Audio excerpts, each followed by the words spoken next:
Buenas tardes a todas, a todos. Es un placer dar la bienvenida tras esta inspiradora conferencia inaugural. Mi nombre es Paula Cañaveras, fui estudiante de esta universidad, la Universitat de Valencia, y actualmente soy investigadora predoctoral en la Universitat de Barcelona.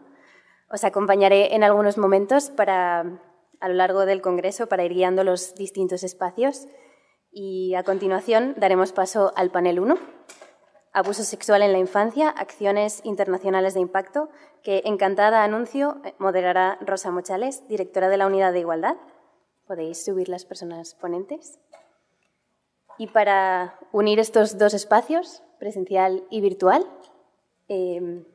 también nos acompañará moderando de forma virtual Garasi López de Aguileta, estudiante de doctorado en la University of Wisconsin-Madison, Department of Curriculum and Instruction. Garasi, ¿quieres saludar? Hola, buenas tardes. Pues después del panel habrá un espacio de debate. Las personas que estáis en la sala podéis levantar la mano y os acercarán el micro. Y las personas que estáis conectadas de forma virtual podéis escribir en el chat y Garasi las incorporará en el debate. Pues buenas tardes, bienvenidas y bienvenidos al primer panel del V Congreso Internacional de Ciencia, Feminismo y Masculinidades. Yo soy Rosa Mochales, dirijo la Unidad de Igualdad de la Universidad de Valencia y hoy me cabe el privilegio de presentar y moderar un poquito este panel. Ante todo, quiero dar las gracias a la organización y especialmente a la profesora Esther Roca por la invitación a participar. Y desde mi puesto como directora de la Unidad de Igualdad de la Universidad de Valencia quería manifestar en primer lugar nuestro total apoyo al Congreso. Entendemos que es cada vez más necesario que la perspectiva de género y las masculinidades se aborden de forma rigurosa y científica, y este Congreso constituye un ejemplo perfecto. Hoy el panel que tengo el orgullo de presentar se titula Abuso en la infancia, acciones internacionales de impacto, y estaremos de acuerdo en que es un tema de plena actualidad, enormemente difícil, tremendamente complejo y delicado.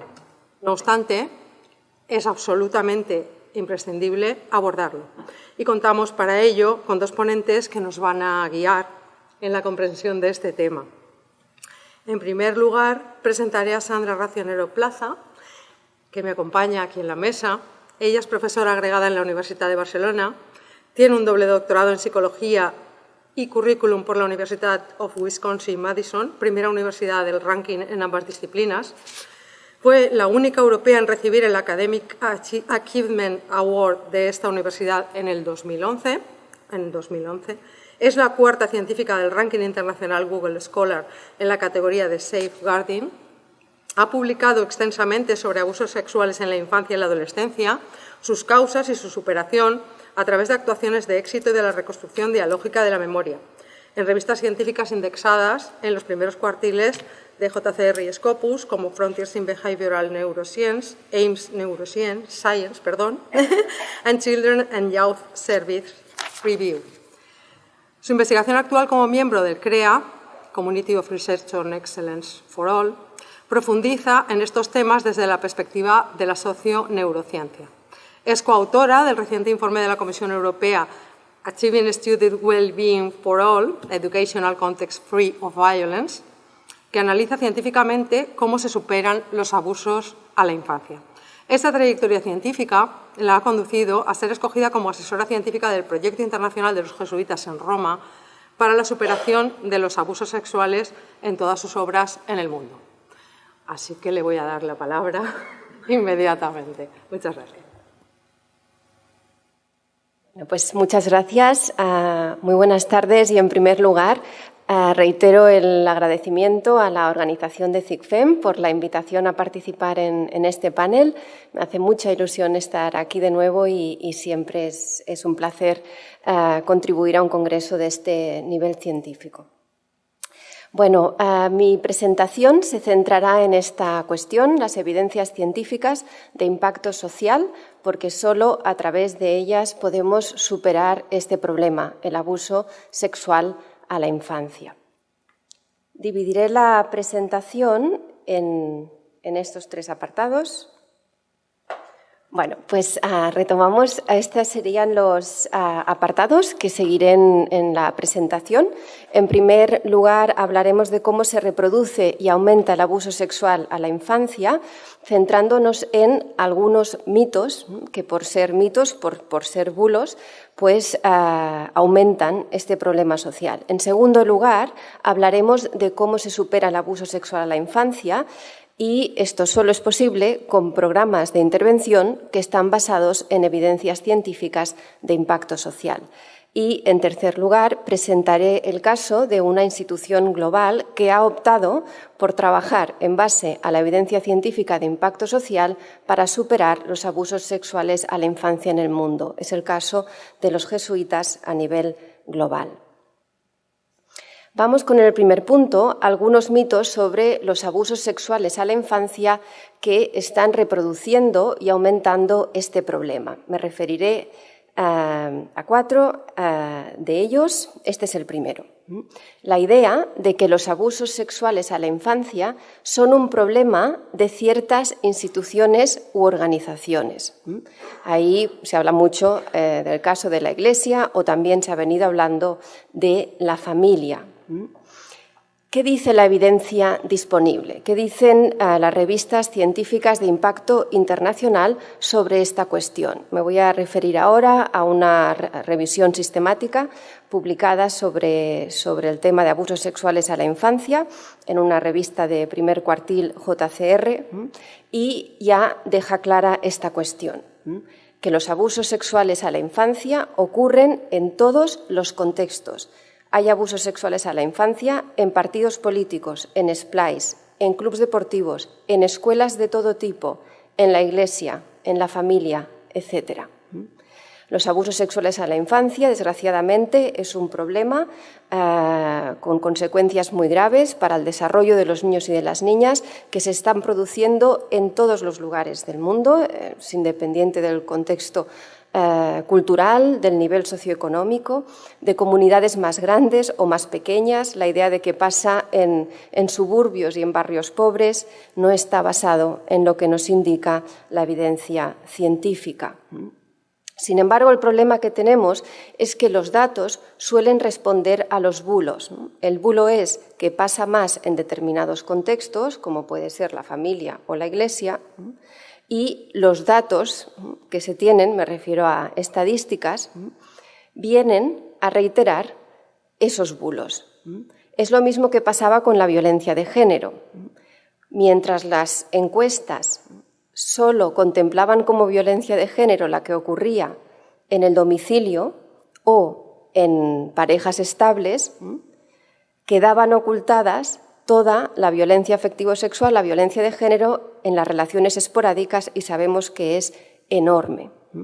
Un poco nos sucede lo mismo con los abusos sexuales en la infancia. Las cifras del ASI en otros contextos son altísimas. Lo que ocurre es que los datos se ajustan a estos propios bulos. Y además porque en esos otros contextos impera una ley del silencio que hace que no se hable de este problema y que cuando surge el problema se defienda al pederasta. Si no sale en las cifras en artículos científicos o en las encuestas porque no se pregunta por otros contextos, sí que está apareciendo en otros lugares, como en las redes sociales, en Twitter, cuando las víctimas denuncian estas situaciones, estas vivencias, o en la propia prensa. Un caso del que habréis escuchado son los muchos abusos sexuales que ocurren en los centros de tiempo libre, splays, como se llaman en Cataluña, o caos, los scouts, dijésemos. Hay muchísimos casos. Aquí recojo algunos fragmentos que están mucho más desarrollados si entráis a hilos de Twitter, de las propias víctimas que sufrieron abusos sexuales en splays, y cómo se explica que cuando el tema se plantea hay una reacción de protección de los monitores que han abusado de los niños y de las niñas. Se relatan todo tipo de diferentes abusos, abusar sexualmente, tocamientos cuando los niños y las niñas están durmiendo, o fomentar que se les espíe cuando se están duchando, cuando están en el baño, etc. Segundo mito. Las personas homosexuales cometen más abusos sexuales a la infancia. Es un bulo que circula todavía y que obviamente tiene consecuencias muy negativas, ¿no?, para las personas que se identifican como homosexuales. Las revisiones sistemáticas sobre esta cuestión, básicamente centradas en entender o en caracterizar los perfiles de los pederastas, publicadas tanto en revistas de psicología como en el ámbito de salud, la pediatría, indican que el abuso sexual infantil no está relacionado de ninguna forma con la orientación sexual de la persona que abusa. Es más, otras revisiones indican que la mayoría de los casos de abusos sexuales en la infancia están perpetrados por personas que son heterosexuales. Sin embargo, ese bulo tiene consecuencias muy negativas en la discriminación de personas homosexuales en muchos ámbitos, como puede ser, por ejemplo, las adopciones internacionales, ¿no?, donde no se permite a parejas homosexuales adoptar niños y niñas, y estos mitos, estos bulos, suelen estar detrás de algunas de esas decisiones. Mito 3. El celibato es una de las causas de los abusos sexuales a la infancia. Es otro bulo. Lo que nos dicen los datos, publicaciones, por ejemplo, en la primera revista, la de mayor impacto en todo el tema de violencia contra la infancia y abusos en la infancia, nos dice que la gran mayoría de los agresores sexuales de niños y niñas que se involucran sexualmente y violan a niños y a niñas no son hombres célibes, sean clérigos o no, sean personas religiosas, sacerdotes o no. De hecho, muchos tienen pareja o la han tenido regularmente. El 76% son hombres casados. Aparte de tener pareja, están casados. Más evidencias. En este caso, del estudio más importante que se ha hecho a nivel longitudinal de la Iglesia Católica y la pederastia en Estados Unidos, hecho por el John Jay College of Criminal Justice, identificaba, después de analizar datos durante todos esos años, que el 96% de los sacerdotes que tienen voto de celibato no estaban implicados en abusos sexuales a la infancia. Cuarto mito. Un niño o una niña que ha sido víctima de violencia en la infancia, víctima de violencias de diferente tipo, se convierte en futuro o futura perpetradora de abusos sexuales a la infancia.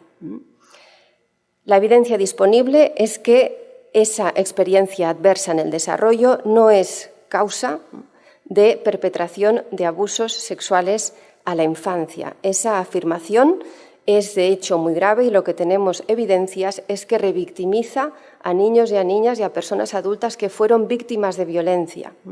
Y los datos nos dicen que eso produce daños en su salud cerebral, en su salud mental, física, etc. Muchos artículos científicos aportan datos en esta dirección. En la plataforma de evidencias científicas en género SAFO encontraréis la información que apoya que eso es un bulo, y aquí tenéis un buen número de artículos. Ese mismo report que mencionaba anteriormente para el caso de la pederastia y la Iglesia Católica en Estados Unidos indicaba que, de hecho, cuando se analizaban los perfiles de sacerdotes que habían sido abusadores, prácticamente no se correspondía con el de sacerdotes que habían sido víctimas de abusos sexuales en la infancia. Sin embargo, el mantenimiento de ese bulo revictimiza y tiene un daño enorme, ¿no?, y produce muchos acosos en estos contextos. Pasamos ahora a ese segundo punto. Los mitos reproducen y aumentan los abusos sexuales en la infancia. ¿Cómo podemos superarlos? Desde luego, solo los podemos superar con la evidencia científica y la evidencia científica de impacto social, es decir, aquellos programas o intervenciones que han demostrado reducir los abusos sexuales a la infancia y crear entornos seguros.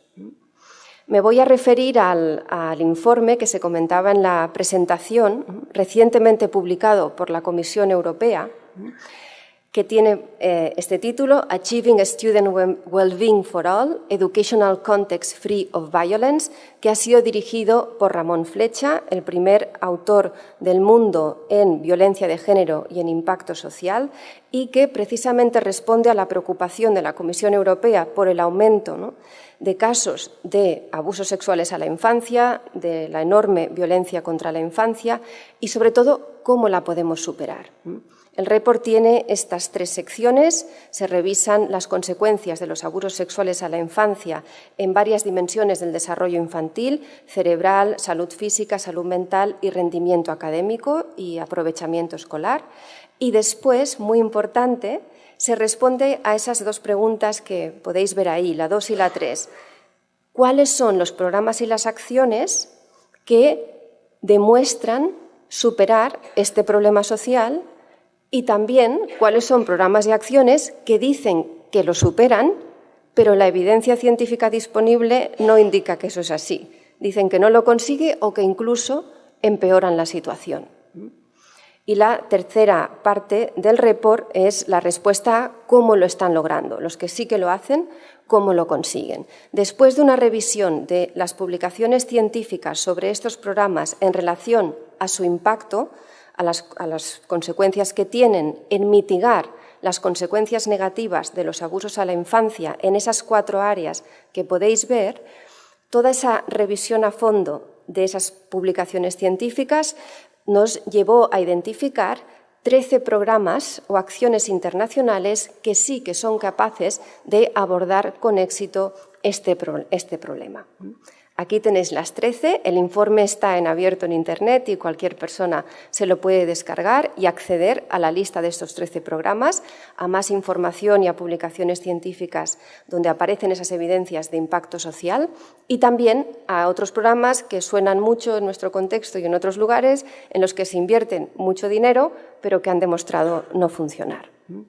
Entre esta lista de 13 programas y acciones se encuentran esas 5 actuaciones de éxito en la superación de abusos, que algo que tienen de característica, a diferencia de otros programas que están en esta lista, es que son universales y transferibles, es que contribuyen a superar los abusos sexuales a la infancia en diferentes contextos. Cuando nos preguntamos cómo lo logran, estos programas tienen algunas características comunes que están más explicadas en ese informe, pero señalo aquí 3 de ellas. Es que implican a toda la comunidad en la resolución de este problema. Forman científicamente a la comunidad, a toda la comunidad, y especialmente a las personas adultas que se relacionan con los niños y las niñas en diferentes contextos de desarrollo infantil. Y además fomentan relaciones de calidad, relaciones libres de violencia, entre las que destaca la amistad, ¿no? Algo en lo que ya disponemos de mucha evidencia científica. Bien, pues es una alegría para las personas de ciencia y para las personas que estamos aquí y nos preocupa la superación de este problema social que haya instituciones y organizaciones con alcance global, con alcance mundial, que hayan decidido contribuir a eliminar los abusos sexuales y hacerlo de la mano de la evidencia científica con impacto social.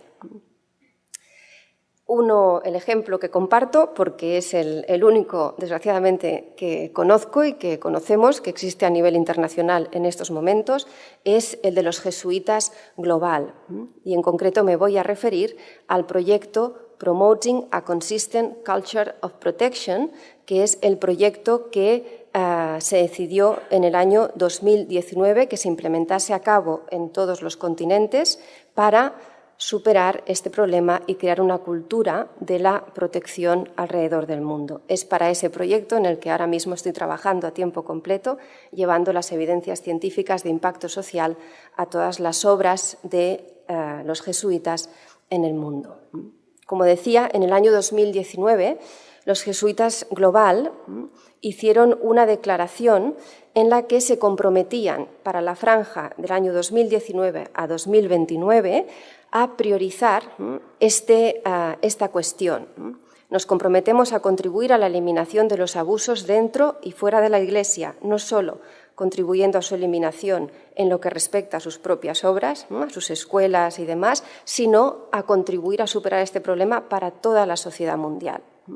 Y para eso, sigue esa declaración, ese compromiso incluye la adopción de claras políticas de prevención de los abusos y la formación permanente de quienes están comprometidos en esta misión y el esfuerzo por llegar hasta las raíces sociales en las que se generan los abusos, promoviendo efectivamente una cultura de la salvaguarda. Por ese motivo, inician un plan de acción, o sea, no era solo una declaración de intenciones, sino que diseñan todo un plan de acción para que este horizonte sea real para todos los niños y todas las niñas y personas adultas. Eso se lleva a cabo a través de este proyecto que mencionaba anteriormente. Hay muchas cosas que todavía ahora no voy a poder compartir en detalle, ¿no?, pero están por venir y van a ser muy relevantes y van a llegar a millones de personas en todo el mundo, pero algunas de ellas que ya están sucediendo tan solo en los 2 últimos meses en los que se ha decidido seguir con este proyecto introduciendo las evidencias científicas de impacto social es, por ejemplo, la formación de su capital humano, la formación de los jesuitas, formación inicial y permanente basada en las evidencias científicas de impacto social. Esto, pues hace unos 20 días, estábamos en Manila, en el Ateneo de Manila, en la Universidad de los Jesuitas en Filipinas, y allí formamos a un grupo de unos 70 y pico escolásticos, ¿no?, que es jesuitas que están en la primera fase de formación, precisamente en mitos sobre abusos sexuales a la infancia y en las evidencias científicas que los superan.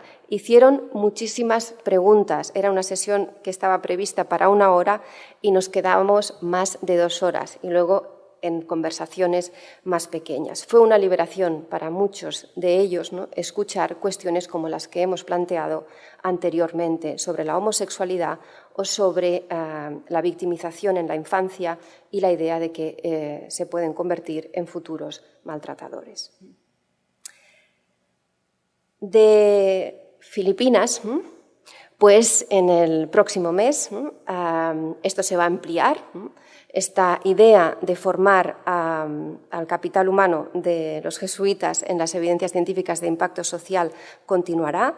En el mes de abril, a mediados de abril, nos vamos a Nairobi, a Kenia, y allí se van a reunir los provinciales de toda África y Madagascar, y una parte de esa formación y de lo que vamos a trabajar con ellos va a ser también darles las evidencias científicas de impacto social. Más tarde, en mayo, pocos días más tarde, nos vamos a Beirut, al Líbano, a formar a los que están casi ya acabando su formación como jesuitas y nos han pedido contenidos específicos sobre desarrollo afectivo sexual, sobre consentimiento sexual y los últimos avances. Saben que ya no se trata solo de lenguaje, conocen que toda la aportación de actos comunicativos a consentimiento sexual y han pedido formación en esta cuestión y también desbancar mitos a través de las evidencias científicas. Otro ejemplo que también comparto con vosotros y vosotras es el de la Red Javier. Esta es una red de los jesuitas a nivel internacional de 14 organizaciones que están presentes en 87 países con proyectos de desarrollo, fundamentalmente en Asia, África y Latinoamérica, y que están actuando en todos estos lugares que veis marcados en ese mapa. Y me han pedido para el próximo mes, este mes, en unos días, en Londres, una formación intensiva del personal directivo de todas estas organizaciones y de las personas responsables que tienen de safeguarding para la superación de abusos en cada una de esas organizaciones, con el objetivo de fomentar las actuaciones de éxito en superación de abusos en todas sus obras, en todos los proyectos que están apoyando en esos países. Eso significa que pueden llegar a miles, a millones de vidas en todos esos lugares. Además, antes incluso de estar formados con eso, cuando han sabido que ya hay evidencias de impacto social de cosas que funcionan y otras que no funcionan para superar abusos, ya han decidido promover de entre los proyectos que están apoyando en esos países aquellos que demuestren que están contribuyendo a superar los abusos. Y, por ejemplo, pues, ya han hecho esta convocatoria para que estos proyectos puedan presentar evidencias de impacto social en la superación de abusos. Y van a escoger aquellos que puedan dar esas evidencias y van a presentarlos, a promocionarlos y a fomentarlos, ¿no? Ya podéis ver aquí algunos criterios que ya nos gustaría ver, ¿no?, en otras organizaciones y en otros lugares, ¿no? Por ejemplo, dicen que para los criterios de evaluación tiene que demostrarse que esos proyectos han reducido la violencia contra la infancia o que, por ejemplo, se señala en la última línea que el hecho de que los beneficiarios sean muchos no significa que ese proyecto tenga impacto social, ¿no? Pueden ser muchos, pero si no ha mejorado la vida de ninguno de ellos en términos de crear entornos más seguros y reducir los abusos sexuales a la infancia, eso no tiene impacto social. Bueno, eso ya está sucediendo en escuelas que forman parte de esta red, por ejemplo, de la red Fe y Alegría, que son escuelas populares en Latinoamérica, en muy diferentes países. 6 centros de esta red están aplicando 3 de las actuaciones de éxito que aparecen en ese listado de la Comisión Europea: tertulias feministas dialógicas, tertulias científicas dialógicas y el Club de Valientes Violencia Cero, y están logrando un impacto muy importante que en estos momentos estamos en proceso de publicación científica, ¿no? Esos impactos ya han sido evidenciados en publicaciones en revistas de alto impacto. Pasa en esos lugares, pero también me hace ilusión compartir qué pasa aquí muy cerca. Hay una escuela en Valencia, la Escuela San José, que es una escuela de jesuitas, ¿no?, donde también hace años se está aplicando una de esas actuaciones, de esos programas con impacto social, y está ayudando a transformar las vidas, a crear un entorno seguro para muchos niños y para muchas niñas. Lo que están haciendo los jesuitas alrededor del mundo no es sofisticado ni difícil, es simplemente ser valientes, romper el silencio y además aplicar aquello que se sabe que la comunidad científica ha demostrado que sirve para crear entornos seguros y para superar esta violencia contra la infancia. Muchas gracias.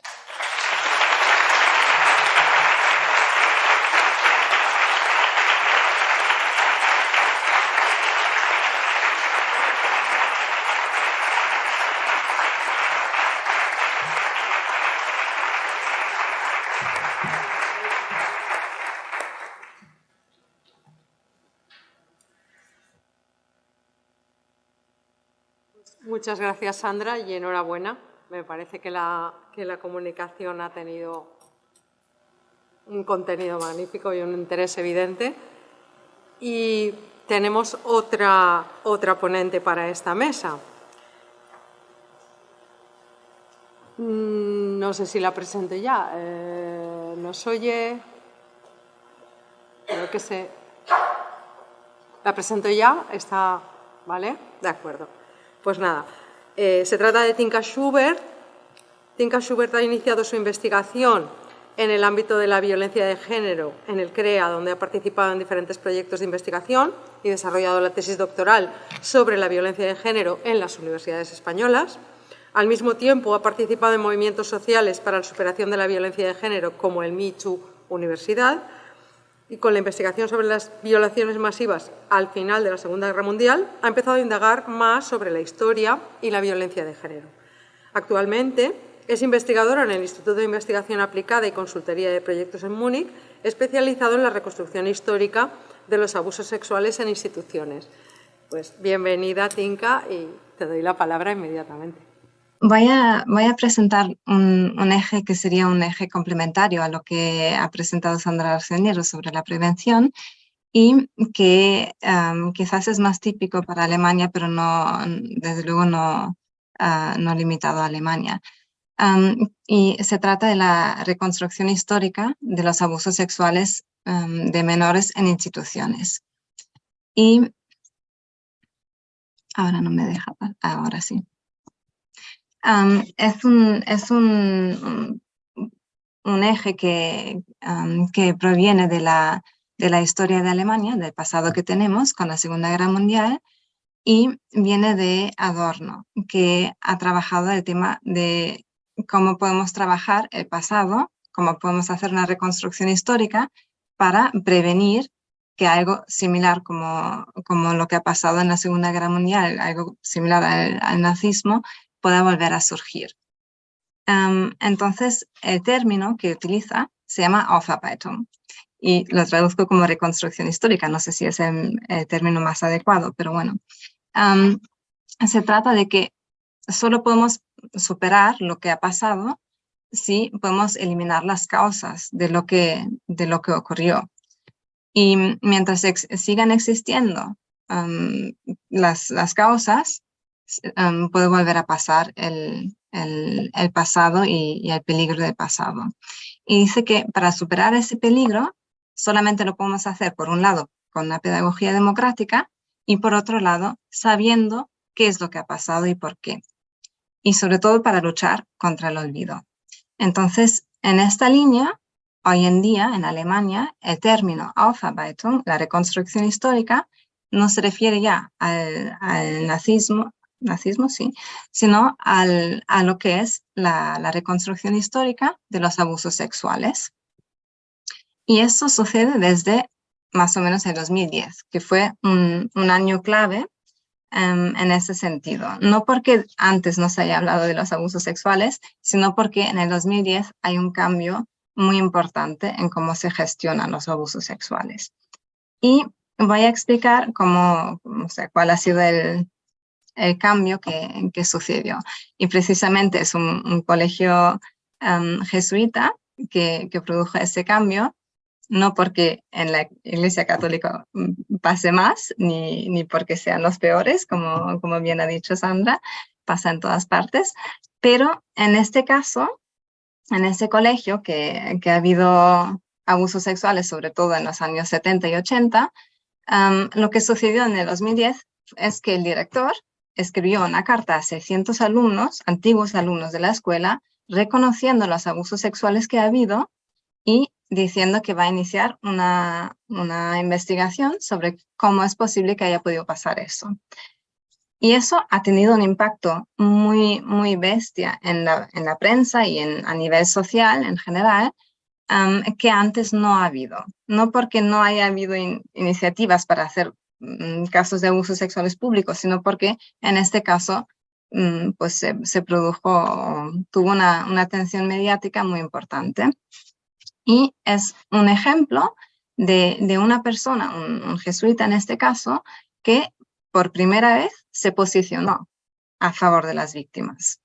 Quizás antes ha habido personas que las hayan apoyado, pero no han llegado a tener este impacto. Entonces, ese acto, o sea, en la investigación que inició, lo que salió, uno de los resultados es que todo el mundo ya lo sabía. O sea, muchos directores antes de él ya sabían que había abusos sexuales, pero no hicieron nada. Entonces, el cambio fue que en ese momento ese director de la escuela sí que se posicionó a favor de las víctimas. No viene de la nada, como bien ha dicho Sandra. En los Estados Unidos ya se había trabajado el tema de la reconstrucción histórica de los abusos sexuales en la Iglesia Católica, ¿no? Y también en Irlanda. Entonces, tenemos algunos números de lo que ha pasado. Aún así, también se estima que esas cifras deben ser mucho mayores de lo que son.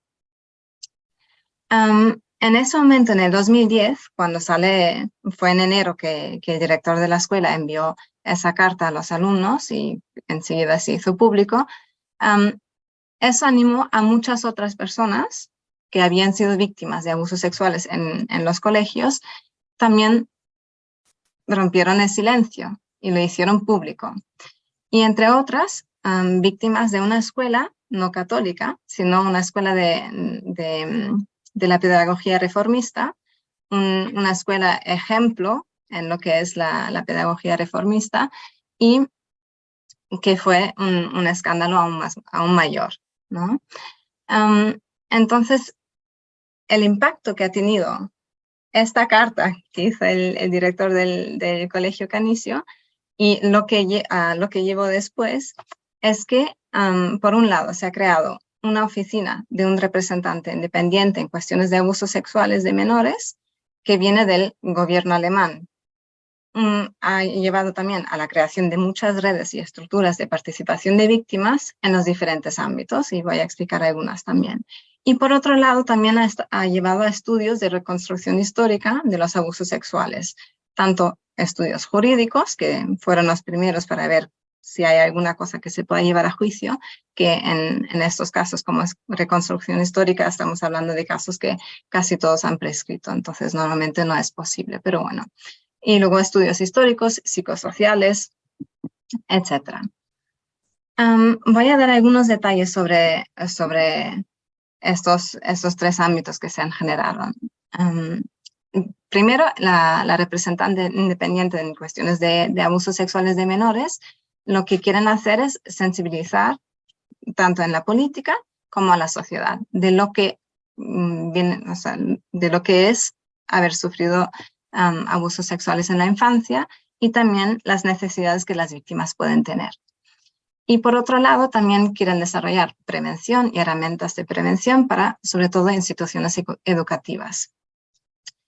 Al mismo tiempo, contribuyen también a la creación de leyes, a ajustarlas a las necesidades que haya, y desarrollar estructuras de apoyo para las víctimas, como puede ser una línea de teléfono o una plataforma online donde se pueda conseguir ayuda rápida y anónima.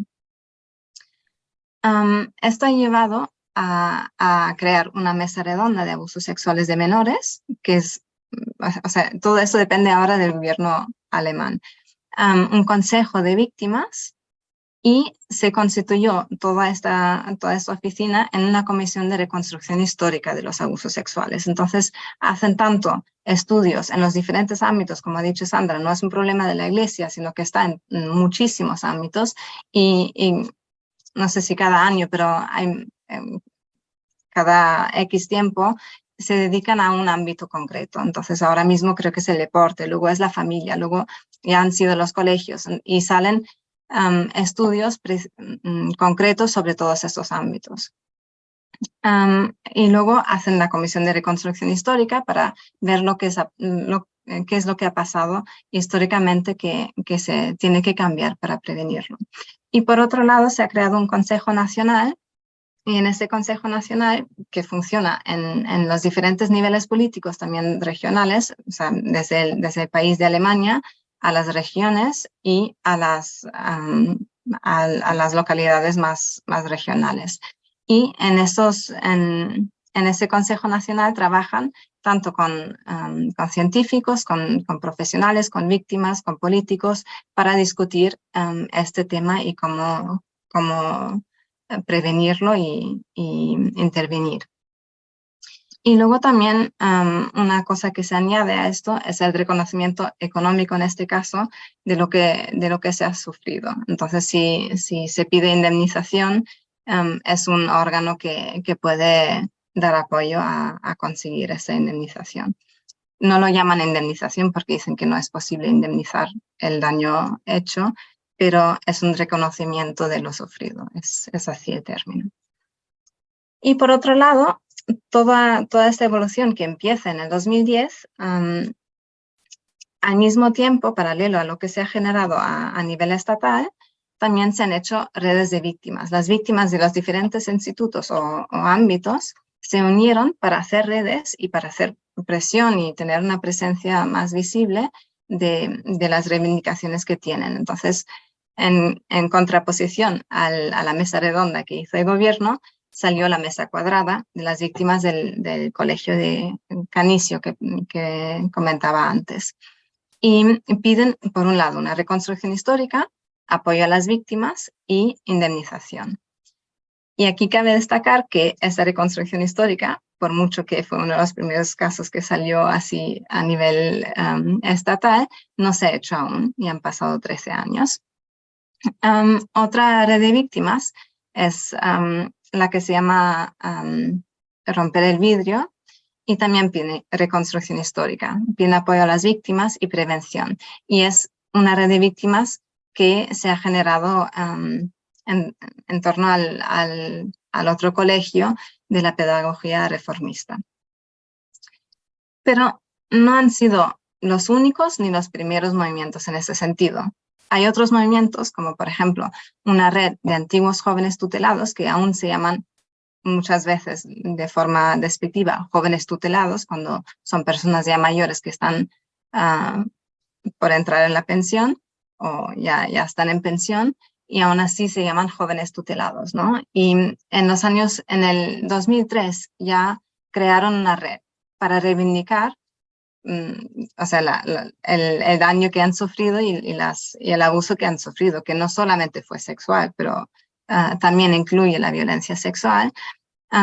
Y se constituyó una mesa redonda también del gobierno alemán en el 2009, o sea, ha sido ya previo, y aún así no consiguieron la atención mediática que se consiguió con sobre todo esos dos colegios que había comentado, que fueron escuelas de élite.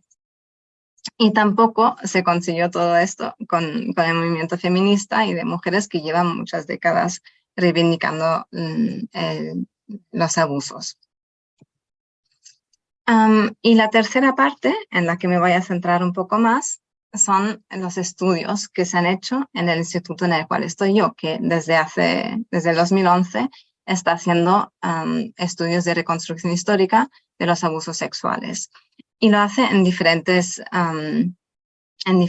instituciones. Por un lado, colegios monásticos, internados de la Iglesia Católica, tanto en Bavaria como en Austria, que eran escuelas de élite, y también en otros contextos, como es el caso del internado de élite de pedagogía reformista. Pero también se han hecho estudios en un caso de psicoterapia, es un instituto de psicoterapia de menores, en el cual el director ha sido un agresor. Y luego un estudio sobre antiguos jóvenes en tutela, que estuvieron en tutela en los años 50, 60 y 70. Pero también estudios de reconstrucción histórica en diócesis católicas y otros estudios sobre la Iglesia protestante, otro estudio sobre los Scouts. Así que vemos que vamos poco a poco entrando en todos los ámbitos, no todos, pero ya bastantes. Y voy a explicar muy brevemente la metodología, algunas características, sobre todo es investigación participativa, que siempre cuenta con la participación de víctimas de abusos sexuales en las diferentes instituciones, en los contextos concretos que se analizan. Y hasta ahora ha sido una investigación cualitativa, con entrevistas sobre todo, y desde una perspectiva de las víctimas. No se pretende abordar una perspectiva, no quiero decir neutra, porque sí que es objetiva, pero es desde la perspectiva de las víctimas. Vale, voy a intentar abordar algunos resultados y cogiendo como ejemplo los diferentes estudios que se han hecho. Entre los resultados así más concretos que se han hecho, o más generales que se han hecho, hay por un lado las condiciones estructurales e institucionales para los abusos sexuales, lo que quizás responde más a la idea inicial de Adorno de lo que tiene que ser la reconstrucción histórica, ¿no? Que es cuáles han sido las condiciones en las cuales fue posible que pasaran los abusos sexuales, ¿no? Otra parte son las omisiones típicas de la organización, ¿no? El silencio que hay. Luego, dinámicas de romper el silencio y lo que conlleva el amor en la pedagogía y los abusos sexuales relacionados con ello. Luego, las dinámicas que puede generar en las comunidades y las diferentes victimizaciones que genera. Entonces, cuando vamos a lo que son condiciones estructurales, he cogido como ejemplo los internados católicos, porque también podría ser el otro internado, pero en este caso me voy a centrar aquí en las estructuras que ha habido en esos internados. Por un lado, fue una escuela de élite, que ya de por sí todo el mundo confiaba en que lo que hacen está bien. Hay una confianza de entrada en esto. Pero al mismo tiempo, como es de élite y a nivel histórico, se consideraba que la pedagogía tiene que ser dura, tiene que haber mucha disciplina, hay que aguantar para llegar a ser alguien, ¿no? Y es una pedagogía que también tiene una disposición al uso de la violencia. Eso ya se sabía. En estos casos, en estos 2 internados católicos, como eran internados de chicos, las víctimas eran todos chicos jóvenes. Y es una institución que se caracteriza por una socialización en una masculinidad tradicional que tolera y aprecia la violencia.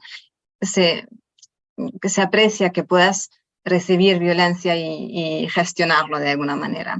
Lo que no se puede hacer es reconocer haber sido víctima de abusos sexuales, porque eso lleva en la mayoría de los casos a la exclusión social. Entonces hay un tema de la masculinidad ahí que es muy importante. Y muchas otras condiciones estructurales como la estructuración del tiempo, del espacio físico, que para el alumnado todo es compartido, el dormitorio, donde se come, donde se estudia, es todo compartido, y es un contraste muy fuerte con lo que son los espacios de los sacerdotes, que tienen cada uno su espacio propio, en el cual no está definido qué es lo que va a pasar y cuándo, y donde no hay seguridad de lo que va a pasar y lo que no va a pasar. Entonces son condiciones que, junto a los déficits personales, que también lo ha mencionado un poco Sandra, han sido personas que, o sea, los educadores en este centro han sido antiguos alumnos del mismo centro que no conocen absolutamente nada de lo que pasa fuera de este centro a nivel social y cómo funciona la pedagogía, no han estudiado pedagogía, no saben cómo hacer pedagogía, cómo educar.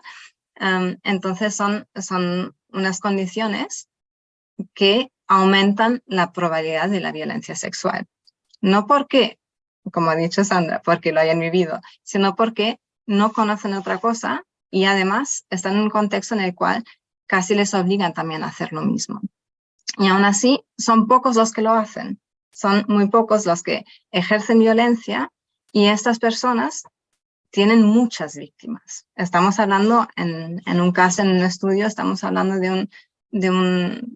es un estudio de la Iglesia Protestante, donde ha habido más de 1000 víctimas por una persona. Entonces, eso es importante destacarlo también. Vamos a lo que son otros resultados, como son las dinámicas de romper el silencio. Y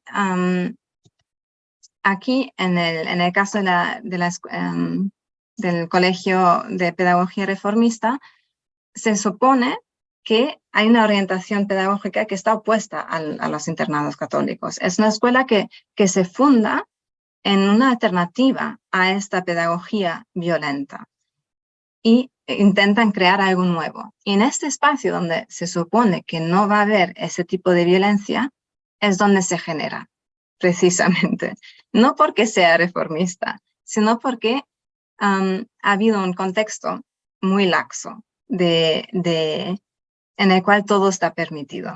En esta escuela, para dar un ejemplo, también ha estado Daniel Cohn-Bendit, que ha sido uno de los líderes del Mayo 68, y que en la biografía suya reconoce haber ejercido violencia sexual en niños, en guarderías. Entonces, es una escuela en la cual no ha habido fronteras. Voy a entrar un poco más en esto, pero en ese momento me quiero centrar en lo que son las dinámicas de romper el silencio. Alumnos de este colegio ya habían roto el silencio en los años 90, pero nadie les hizo caso. Y cuando pasó el 2010, entonces sí que les hicieron caso, junto con los antiguos alumnos del Colegio Canicio.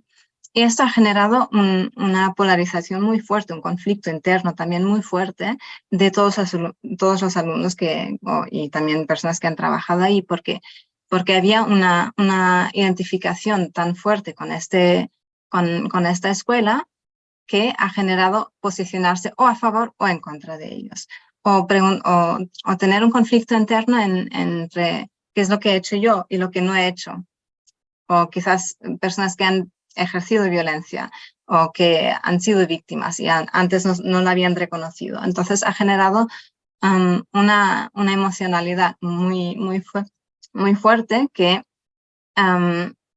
que destaca en este caso de las dinámicas que se generan cuando se rompe el silencio, porque ha afectado a realmente todas las personas que han estado en algún momento de su vida en esa escuela. También puede reactualizar la victimización previa que han sufrido, puede generar a desarrollar las antiguas o también nuevas estrategias de superación de esta victimización. Y luego hay otro elemento importante que encontramos tanto en este colegio de pedagogía reformista como ahora en lo que son los Scouts, por ejemplo. Y es una parte importante porque es una concepción, una ideología que muchas veces es usado por pedófilos para justificar sus abusos sexuales, pero no es un concepto que va por ahí, sino que es otro concepto. Pero bueno, es el eros pedagógico, que es un concepto que se basa en la antigüedad, pero no representa la realidad de entonces, sino que es un concepto que se usa para definir lo que es el amor, pero que no da límites de lo que se tiene. Perdón. Vale, voy a ir terminando. Entonces,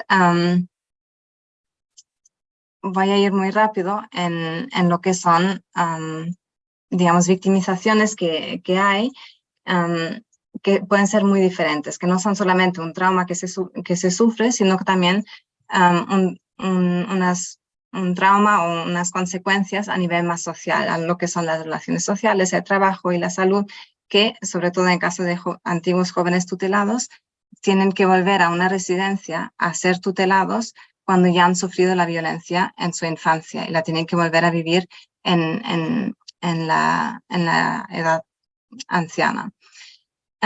Por otro lado, voy a pasar de esto y me voy directamente al impacto que tienen estos estudios de reconstrucción histórica, que es en cada uno de estos espacios donde se generan estos estudios de reconstrucción histórica, se inicia un proceso reflexivo, lo cual quiere decir que estos estudios se hacen con las personas que están o han estado en esas instituciones y tienen que empezar a reflexionar sobre qué es lo que ha pasado, qué es lo que han hecho ellos, qué es lo que pueden hacer mejor, por qué ha pasado esto, por qué no han dicho nada. Y es un proceso reflexivo que sé que va a generar un cambio posteriormente. Y por otro lado, hay recomendaciones de prevención muy concretas de qué es lo que se puede mejorar y también recomendaciones sobre las necesidades de víctimas en sus diferentes momentos vitales, como por ejemplo que las víctimas de centros tutelados tienen que tener una alternativa a una residencia de ancianos, porque si no, lo que muchos dicen es que prefieren dejar de vivir que volver a entrar en una institución así. Bueno, esto muy brevemente como para concluir. Y ahora encantada de discutir conjuntamente.